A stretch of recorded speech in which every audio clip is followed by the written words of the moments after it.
Praise lord అందరికీ. ఈరోజు అపోస్తలుడైన పౌలు రోమీలకు వ్రాసిన పత్రిక 14వ అధ్యాయం చదువుకుందాం. ప్రారంభిస్తున్నాను.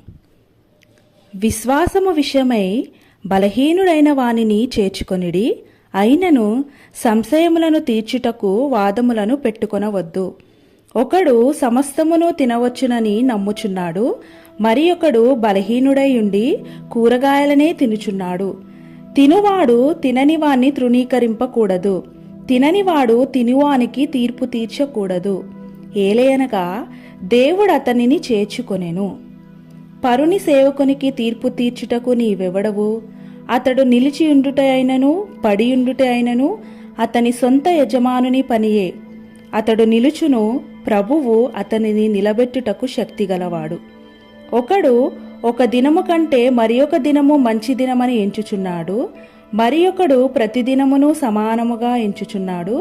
ప్రతివాడు తన మట్టుకు తానే తన మనసులో రూఢిపరచుకొనవలెను.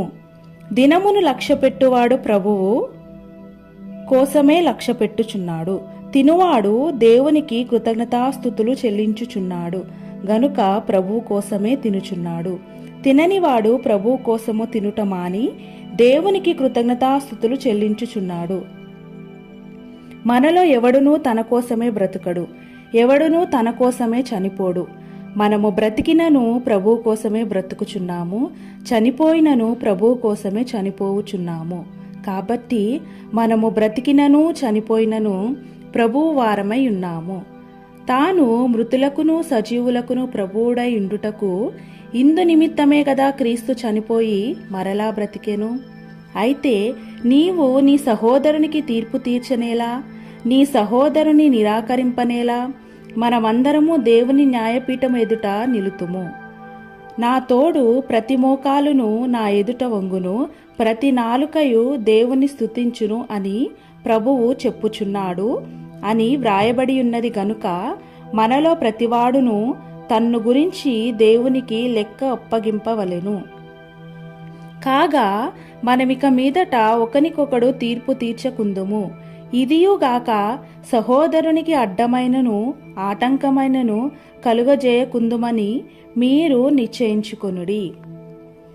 సమాజముగా ఏదియు నిషిద్ధము కాదని నేను ప్రభువైన యేసునందు ఎరిగి రూఢిగా నమ్ముచున్నాను. అయితే ఏదైనను నిషిద్ధమని ఎంచుకొను వానికి అది నిషిద్ధమే.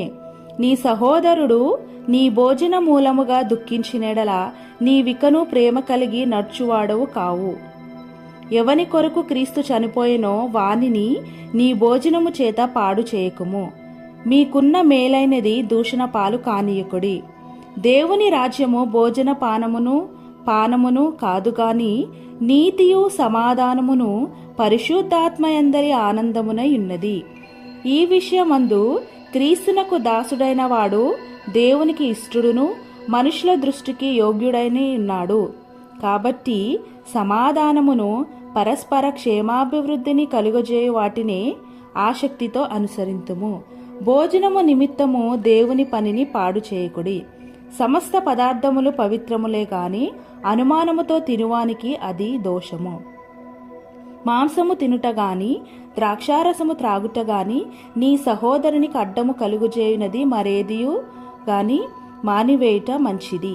నీకున్న విశ్వాసము దేవుని ఎదుట నీ మట్టుకు నీవే ఉంచుకొనుము. తాను సమ్మతించిన విషయంలో తనకు తానే తీర్పు తీర్చుకొనని వాడు ధన్యుడు. అనుమానించువాడు తినని ఎడల విశ్వాసము లేకుండా తినును గనుక దోషి అని తీర్పు నొందును. విశ్వాస మూలము కానిది ఏదో అది పాపము. ఆమేన్. ప్రభువైన యేసుక్రీస్తు వారు ఈ వాక్యమును దీవించి మన జీవితాలలో నెరవేర్చునుగాక. ఆమేన్.